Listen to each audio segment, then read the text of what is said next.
The Jekyll Island Club Hotel, built in the late 1880s as a hunting lodge for the elite.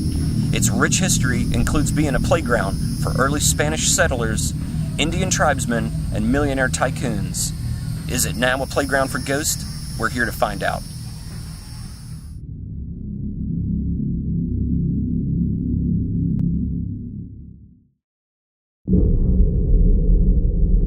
Jekyll Island, located off the coast of Georgia, and is only 7 miles long and 1.5 miles wide.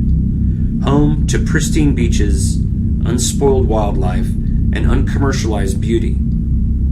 It became famous as a private club winter haven for some of the world's wealthiest families who paid to be members of this ultra-exclusive island resort.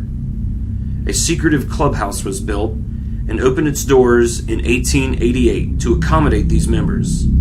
It was known as the Jekyll Island Club. Ghost Hunt Weekends has been invited by the Club Hotel to investigate rumors of the paranormal that have been held quiet by the past owners since the club's formation. This is the first time employees are allowed to admit publicly that something unexplained is going on.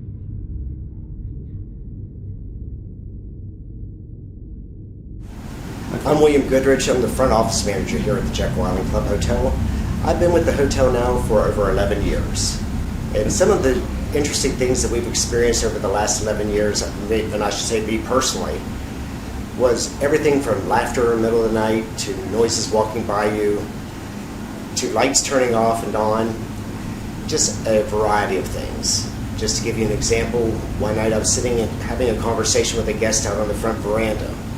As we're sitting there, loud footsteps walked right in front of us. They continued to walk across the veranda until it reached the end of the veranda and went down the steps. Because I'm so inquisitive, I had to jump up and follow the noise, but there was no one around. And that is just one of the many stories. The one that probably rings a bell and you'll hear most of from a lot of the staff is the laughter, which sounds like a party down in our courtyard area. You'll hear a muffled noise, people talking, sounds like they're carrying on a conversation. You can't make it out, but what you'll hear is a loud woman's laughter, followed by doors slamming. Numerous times I've heard this and went to follow the noise, and there was no one to be found. Once I went back to my location, the muffling started again, and the laughter started again. I had guests reporting of, in our presidential suite, they'll be sound asleep in bed, and all of a sudden the ceiling lights will come on. They would get up and turn them off, to lie back down to bed to have the lights come back on again. So in the grand dining room, I firmly believe there are parties that go on that we simply are not invited to, nor should we be privy to them. The doors will be locked, people will be gone, the piano's empty, people are vacuuming and getting her tidied up for the next day. And there are rooms right above the grand dining room, and people will call us and say, hey, when is the party going to end? We hear laughter, music, the piano's playing, we smell cigar smoke, dishes clanking, and then they come downstairs and realize that the grand dining room has been closed for hours. With the Spencer room, we've had guests reporting that their coffee has been disturbed in the morning while they're in the shower. They'll come back and have to find their newspaper refolded and their coffee had been stirred. There was a girl that stayed over into the first floor of the annex in one of the rooms that ended up being Samuel Spencer's apartment when he was a member here. And upon her last night at the hotel, she woke up in the middle of the night and woke her mother saying, why, mommy, why is this man staring at us? And the mother woke up and there was nobody in the room. And the next morning when she checked out, they called and asked for me to come help them because they kind of befriended me during their entire stay while they were here. And when I went up there, they told me exactly what happened, and I took them to the concierge desk. And while she was at the concierge desk, they opened up a picture, and one of the 7 couples was Samuel Spencer and his wife. And she pointed directly to Samuel Spencer's nose and put her finger right in his face and said, that's the man I saw last night. Samuel Spencer was the Southern Railroad president, and he loved his apartment. I can assure you he's still here. He can't explain how people's coffee gets sipped. He's a coffeeaholic. And how their newspaper gets rearranged. You know, if they are reading the newspaper and just tossing it down, they go into the restroom, come out, their coffee is dry from the cup, and their newspaper's nicely put together now. As I was working here one evening, and the switchboard rang, and it was about 2 o'clock in the morning, and it was an extension from our chef's office. Knowing no one was here, I answered the phone. There was just dead silence on the other end of the phone. I no sooner turned around to go back to my work, and the switchboard rang again with the display coming up the chef's office. This happened 3 or 4 times in a row, and I went to our security guard and asked if anyone was still in the kitchen. He said no, not to his knowledge, so he and I went over to the chef's office, unlocked the door, and the office was dark. I came back to my work area, and no sooner sat down to return to my work than the switchboard rang once again with the extension of the chef's office on the phone. I answered the phone again, still to no response. I actually that night unplugged the switchboard. That is true. I've had people have been pinched or touched, hair pulled in certain corners of the cafe. My previous baker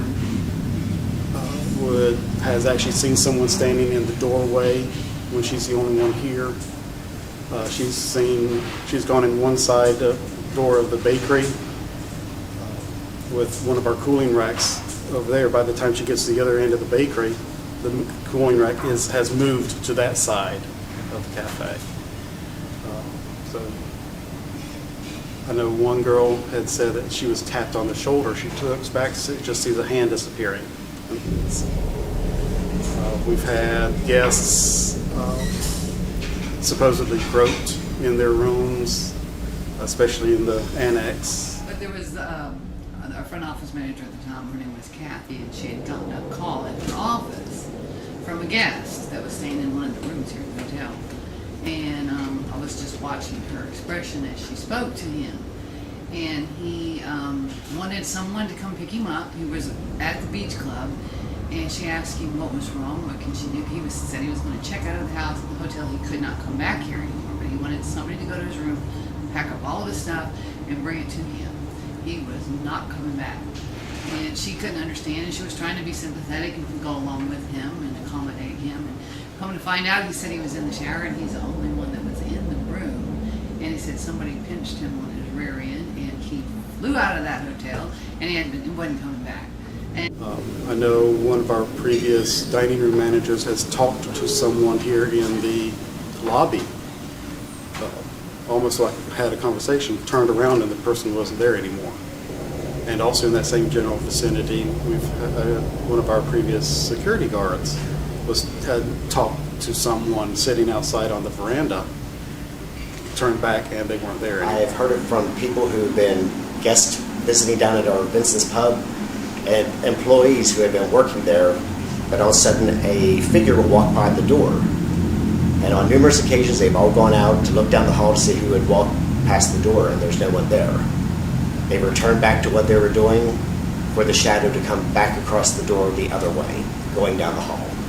Once again going out to explore, and there's no one in the hallway to be seen. Voices, sometimes I be up here by myself because it's the hall I be on. I hear my name and I peep out.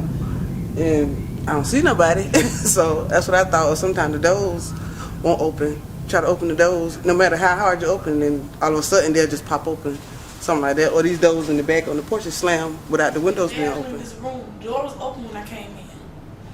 I cleaned the front part first. I had the TV on low. Every time I walked out the bathroom, the door was cracked open like this. So I slam it closed, and every time I come out the bathroom, it's like this again. And I did it for about 6 times. Then the inspector came by, and she was asking me like what was wrong, because I was scared to clean the room. And she said what was wrong. I asked her if she staying here with me, and she was like why? I said because the door keep opening, and she told me no, she left. So I ain't even finished cleaning the room. I just went to another room. I told her I wasn't gonna finish it. And she came back up and she stayed in here with me. She seen it do it one time, and she left me again. Okay, I just think it is people from like a long time ago. They used to come over here, or the founders, and they just still come back and forth. Because you know they say some ghosts, they just keep reliving what they used to do over and over again. Because they don't say she don't bother nobody, she just call your name.